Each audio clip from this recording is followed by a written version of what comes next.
Acharya ji, as we said, the realization or the understanding or seeing which will free us, the spontaneous action, like how does it arise?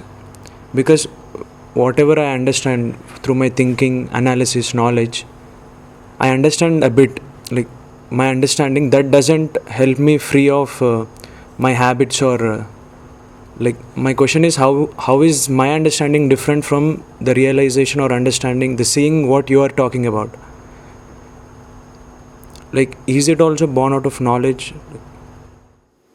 It is born out of suffering.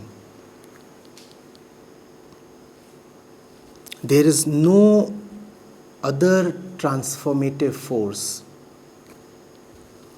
And you do not need to transform if you are not suffering. If you are already all right, do you need to change? So all spirituality springs from there. Wisdom and realization and understanding are needed because man is not all right. So you have to come face to face with the fact of your inner disquiet. And that requires courage. That requires a dedication to peace.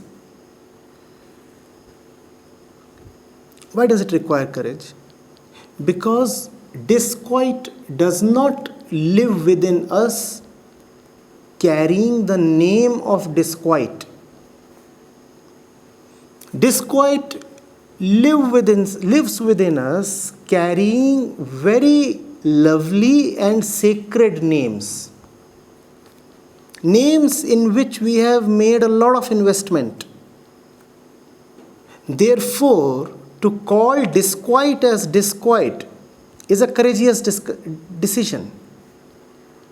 It means mentally writing off a lot of your investments.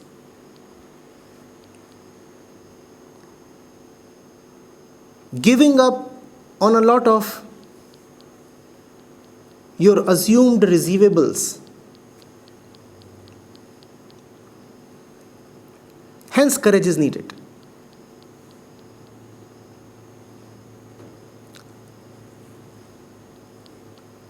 Disquiet hides within us as love. And it requires courage to confront the fact that that which you have been calling as love is not love at all. It is just noise. And why does it require courage? I repeat, because in that so-called love, we have already invested a lot. So when you acknowledge that love has not been love at all, you are mentally writing off all the resources that you have so far invested into love. And mind is greedy. It doesn't want to easily write off any money. Do we want to write off things easily? We want to cling to hope. We want to keep hoping that an investment will come good. That some money that others owe to us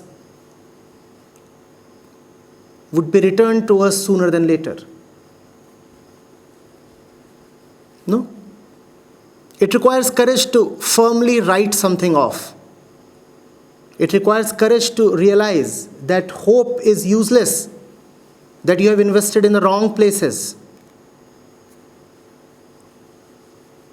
and that by sticking to hope, you are only turning the condition worse.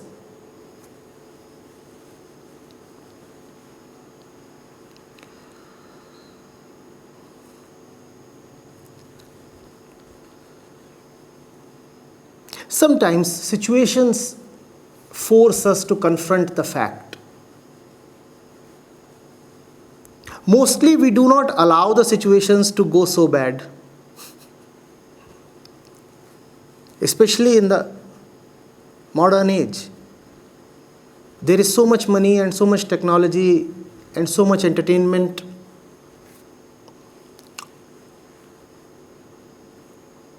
One can remain gladly absorbed in one thing or the other.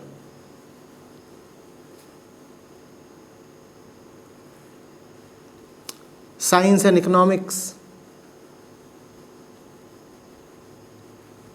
and social security, all are there to serve us.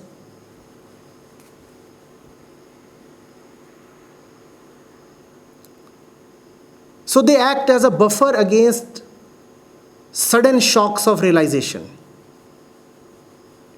All the security that we have built around us acts as a shock absorber. It doesn't allow the shocks of reality to reach us. So we remain comfortably insulated. This gives us even more allowance to continue in our dream world.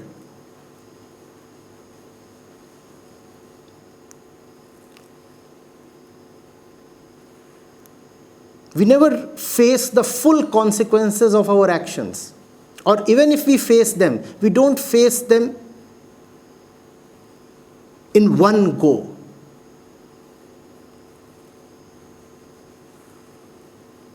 We never get to see a big wound on the chest.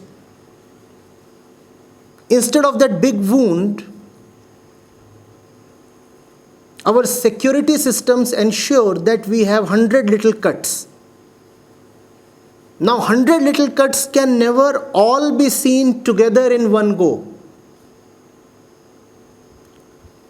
So we live under the delusion that there is only a little bit of bleeding. Had there been one single big wound on the chest, then we would have been forced to realize the extent of our suffering. But we don't have that one big wound. We have arranged to turn that one big wound into several small ones. And even those several small ones don't occur to us parallelly. They come to us in installments. And that gives us enough allowance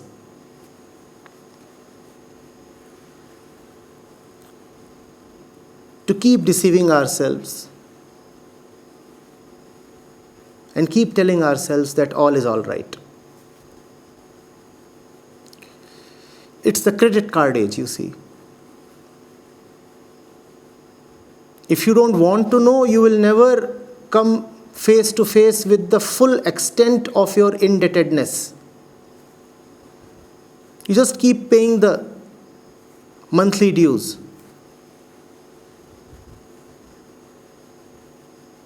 You'll never realize that you are neck deep in trouble.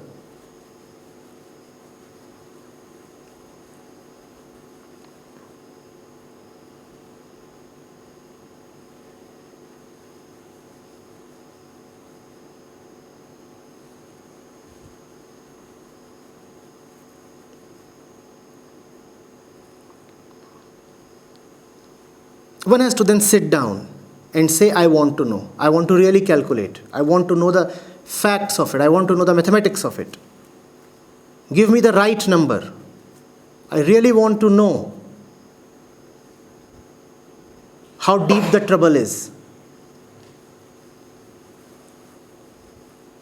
I can't shy away from the facts any longer. I want to know what the thing is really like. I'll ask the right questions.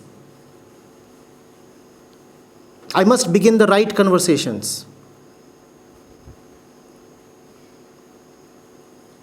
The facts must be exposed, even if they are highly inconvenient. But this is the age of convenience, you see.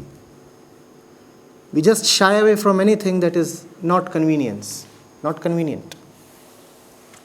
I don't work towards it, or I just get stuck. Yes, this is where I am. What should I do next? Like, I don't uh, get that courage to let it go. Be in the company of somebody courageous.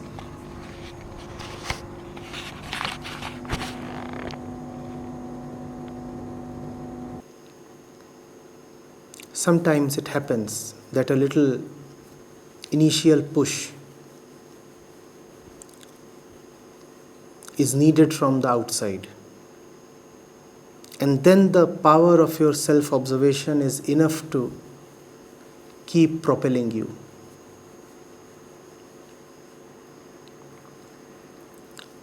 If you are continuously in an environment, in the company of people who would not move towards or for the sake of realization or liberation, then you too would find movement difficult. But such difficulty is only initial. Once you move a little bit, then you will start finding the movement natural, spontaneous. To begin the movement, just seek a little help from outside. A little help, not too much. Don't become dependent.